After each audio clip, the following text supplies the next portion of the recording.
Ayan siya, oh. Magaspang yung display sa bandang baba. Maya maya nyan mag-flirt na, umangat na yung galaw.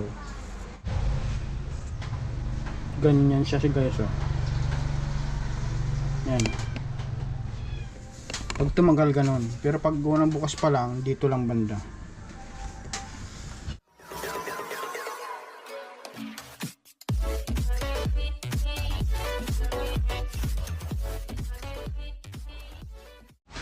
Okay, so ito mayroon akong i-share na ginagawa ko dito guys. LG na 43 ba yun? 42. Yan, plus ko na lang sa screen yung kanyang model. So ito, nagpalit ako ng backlight. Hindi na pa ilaw nung original na inverter niya. Kasi mali yung connection ko. Parallel sa lahat. Bali 5 strip siya pahalang. Puro 3 volts yung bulb niya. So 10 piraso yung kada hilera. 50 pieces na bulbs to. Yung 5 na yon nakaparallel lang. So ang ginawa ko, siniris ko yung 25 pieces. Siniris ko rin yung 25 pieces. Bali 60 volts yung 25 pieces na bulb. Hindi ko na kinalas ulit. Ang ginawa ko, nag-convert na lang tayo nagpalit na lang tayo ng inverter. Ayan. So ito yung inverter na napalit natin dyan. At ang wirings nyan, so nagdagdag tayo ng relay, tapos resistor, tapos yung switching transistor doon. Yan.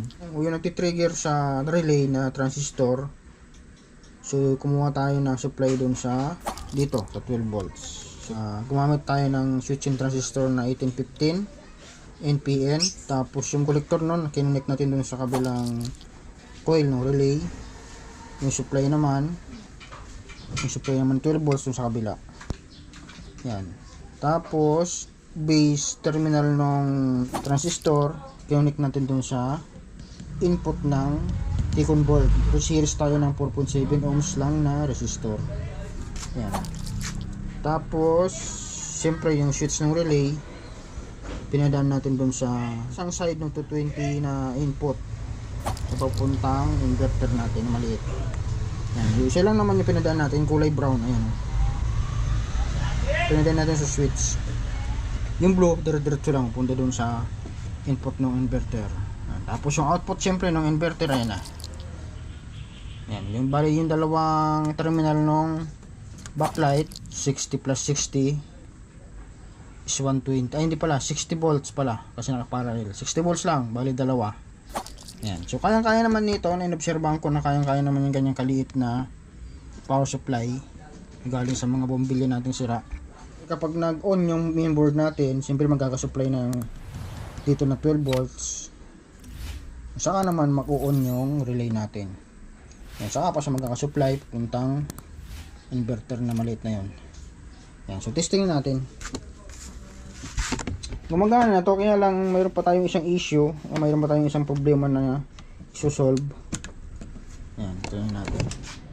Ayun, nag-click na yung relay at umilaw na rin. Oh.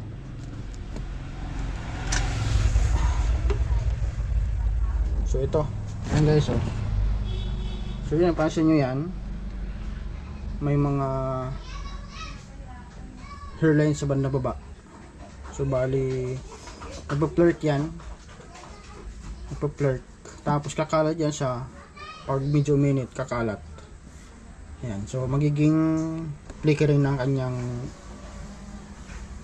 kanyang resulta pag kumalat. So yun lang isa pang isosolve natin. So naalala ko mayroon tayong na-upload sa reels natin o sa Facebook, pati sa YouTube na ganito ang issue. Ay hindi pala ang natira naman, yun lang yung normal. Alam ko Hisense yata yun.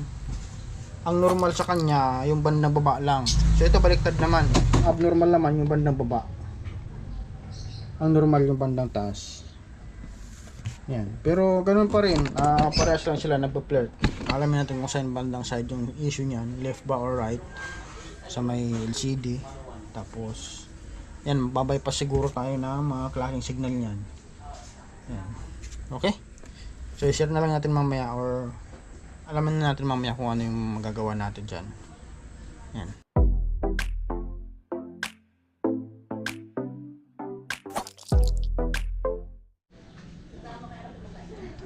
Okay, so testing na natin.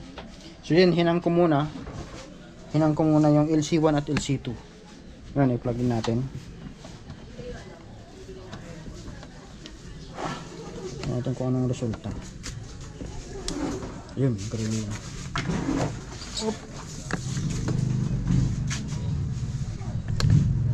Ayun, nawala na guys. Oh. Wala na yung parang 1 inch yata yun na may mga hairlines. So yun, wala na. Oh. Yan. So may natirang kunting-kunti lang. So isang buhok. Oops. Isang buhok sa pinakababa. Yun ang natira. So yun talaga siguro ang issue. So obserbahan pa rin natin. Sana okay na yan.